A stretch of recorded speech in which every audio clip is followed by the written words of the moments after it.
মোৰ মাক নহয় আপুনি মোৰ মাক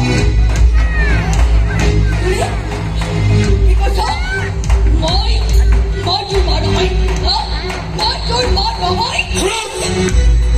তই ভিতৰলৈ যা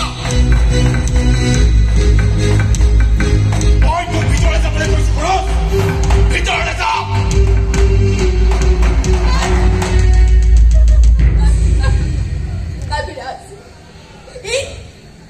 কি কৈছে বুঢ়া মই বোলে তাৰ মাক নহয় কি কৈছে কি বিৰাজ কি কৈছে খুৰী প্লিজ আপুনি শান্ত হওক সি মোক খবৰত কৈছে সেই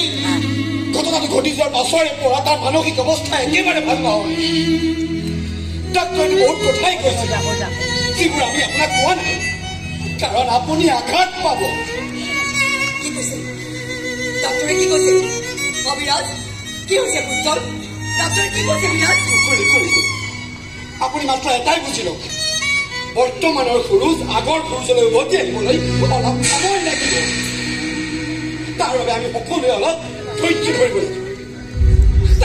খং কৰি লাভ নাই সি নিজেও এক ভয়ানক যুঁজ যুঁজি আছে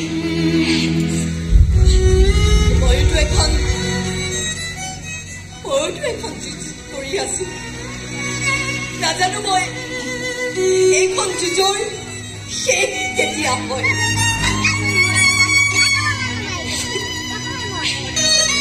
মই কালি ৰাতি মই এটা কথা ভাবিছিলো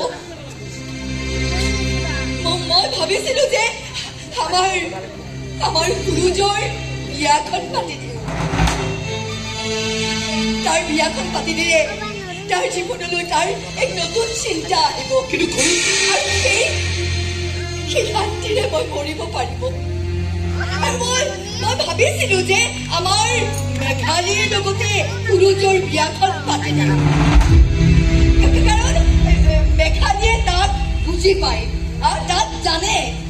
তাইতকৈ আৰু ভাল ছোৱালী মই গুৰুজৰ কাৰণে কতোৱে নাপাওঁ আৰু মই এইটোও জানো যে গুৰুজে বিয়াত আপত্তি কৰিব কিন্তু তোৰ ওপৰত মোৰ বিশ্বাস আছে বিৰাজ তই তাক সন্মান কৰাব পাৰিবি বিৰাজ তই গুৰুজক সন্মান কৰাব পাৰিবি মই আশ্চৰ্য কৰিছো বিৰাজ মই কথা পাতিম মই সৰুজৰ লগত মই কথা পাতিম